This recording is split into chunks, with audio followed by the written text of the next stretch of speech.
urumva mu myitozo rero yejo ubwo mpita mbihuza ndanagana kuri ya probable mu kanya gatoya ku myitozo yejo kubera ko Mborenga atarahari bacishijemo ijisho n'ubwo ura mwana Obedo muri Mukura arahari koca Murushe ngo ararebye aravuga ati reka mbanze ncengere ku kintu cya experience ndebe umuntu dushobora kuba twakwifashisha kuri kabiri kuko yaravugaga Tomborenga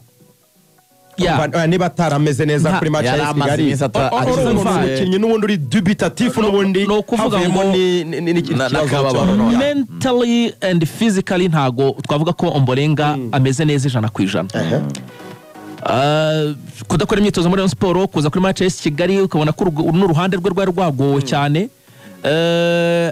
byarangiye n'ibyago byarangiye koca Murushe ashyizeho bita Manzitseri kuri kabiri. Manzitseri umuntu yambwiye ati burya Manzitseri muri Libya no kumutabikurikira ati burya akinishwa kabiri. No noneho ngaruka kuri mwe twari tuganira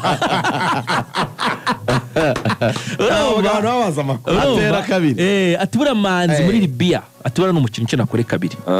Ariko koca ngo arahamukinishije na systeme ze zo mu Mavubi abona wapi aravuga ati kuri kabiri ntago byavamo reka musubize muri axe uko Mborenga azaba ameze uko ariko kose nawe uzakoreshwa kuri kabiri. Ariko iki kintu cyo kumukinisha kuri kabiri axe je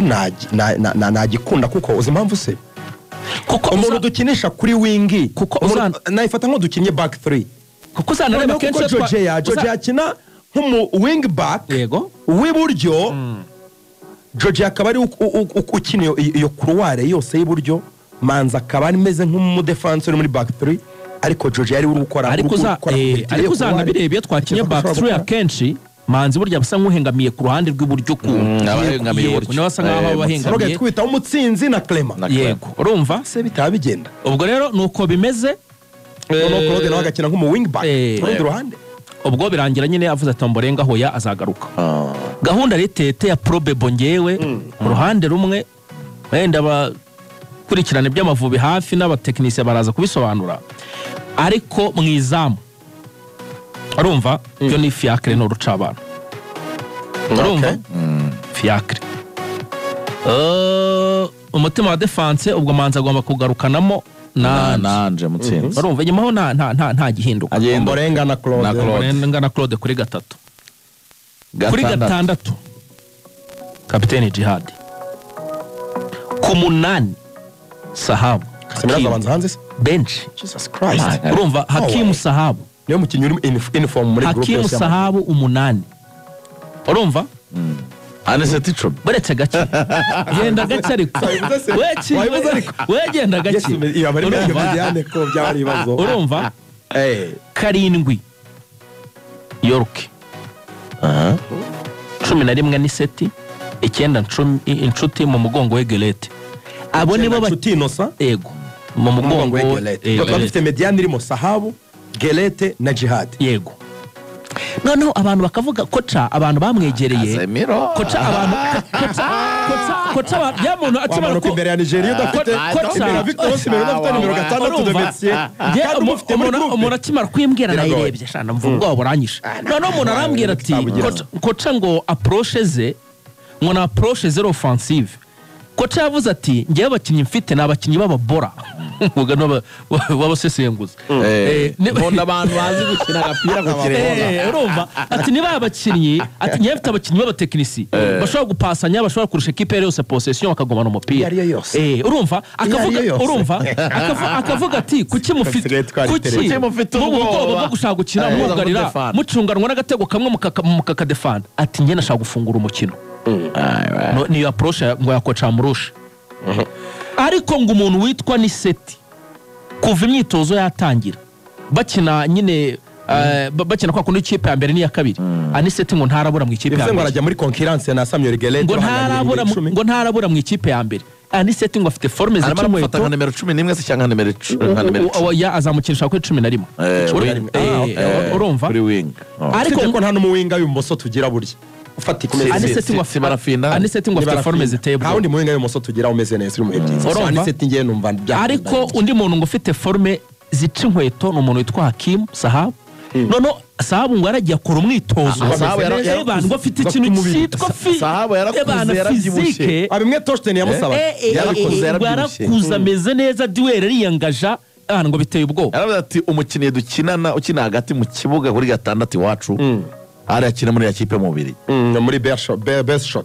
shot ati ni umuntu urangara cyane tumutoza namukunda yambwiye ko ngomba kuzajya nza nkakora izo nshingano hagati mu kibuga hanyuma cyo navugaga Lorenzo ni icy'abanyarwanda biteze muri Adera Murusha asanze ikipe yinaritinze ikipe yari ifite ibintu bitatu umutoza Frank Thorsten Spittler yasize twari tumaze kugira ikipe ubona igira confidence igira icyizere itinyuka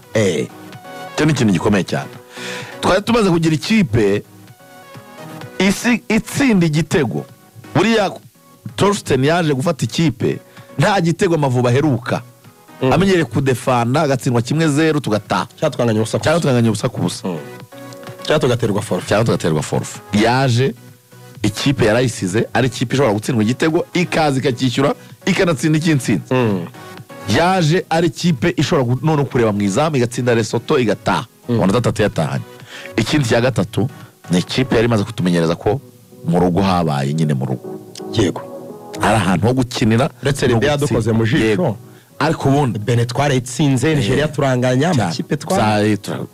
twarayagoye cyane mu rugo turahagorera turabagora cyane rero umutoza agomba kuza agahera kuri ibi bintu bitatu byari bihari ntitubone icyo bita setback gusubira inyuma ahubwo tukabona bijya imbere gusa icyo amakuru namenye ni uko ngo abakinnyi mu mwiherero no mu myitozo barishimye pe ikintu bita mood uko bafashwe nk'uko n'abakinnyi bagendaga bigarukaho bafashwe neza uko babayeho Sainte Famille aho ari abiryamira muri iriya hoteli nshyashya ngo bameze neza cyane hano mu mujyi spirit iri high imibanire ni bien bafashwe neza anyways umutoza wigeze gutoza Amavubi 2015-2016 yitwa Stephen Constantine yakoze interview abazwa kuri Nigeria n'u Rwanda nabazaga kasigiye yunyirizaga mu Mavubi 2014 mu kwezi kwa gatanu nibwo bamugeze mutoza wungirije that's well aganira nabo Deutsche Welle thank you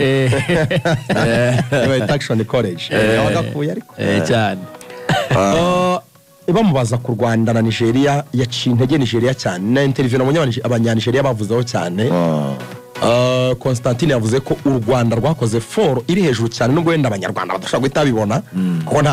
ntitwagiye mu gikombe cya Afrika vuba nta qualification ikomeye twabonye ariko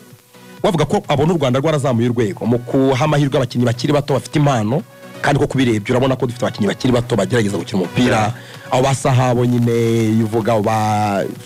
ba Gelete ba Niseti ba Kevin dufite abakinnyi nyine bazamuye urwego mu minsi mu gihe gishize nk'imyaka nk'itatu bameze neza yavugaga ko rero ngo Nigeria kuba ari igihugu kinini kinatuwe cyane muri Afrika ngo atari factor yaba avantage ku Rwanda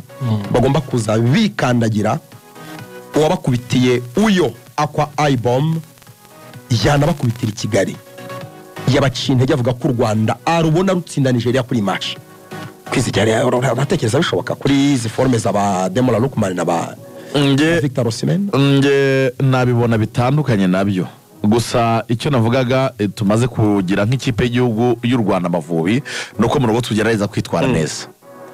gutsinda Nigeria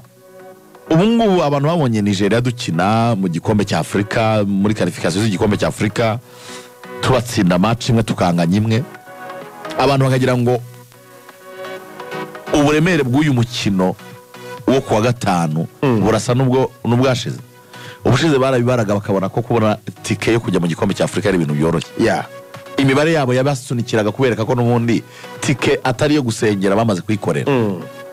uyu munsi turimo turavuga Nigeria iri ku gitutu gikomeye cyane yamaze kuzana umutoza urimo urabyumva ibintu bigomba kuremereza uyu mukino umutoza ni mushya avuye muri Mali ni umutoza w'imyaka 48 y'amavuko ugifite ambition zo kugera ku rwego rwiza afashe ikipe ifite inshingano zo kubona amanota 6 kuri 6 mu mikino 2 kugira ngo yizere ko yazamuka ikava ku mwanya wa 5. Itsinda match ya mbere by'umwihariko muri Itsinda campaign. match ya mbere muri campaign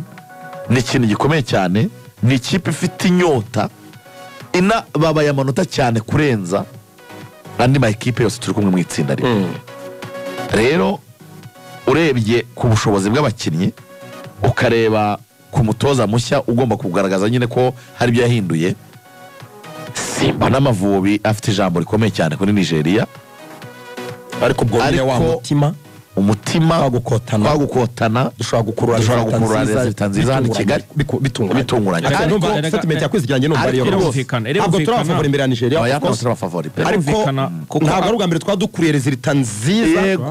imbere y'ikipe turusha twayikuramo rwose. Kari kuri sheri nako kari kuri amurushereka kuko bose ni imikino yabo ya mbere, bose baracyari bashya, baracyakeneye gukonvenka no kwereka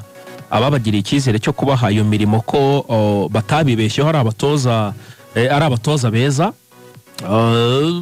Kutegeza tukareba nkuko banatangiye nabivuga Lorenzo, urebye imyitwarire y'aba batoza cyane cyane kuri Coach Asher, urebye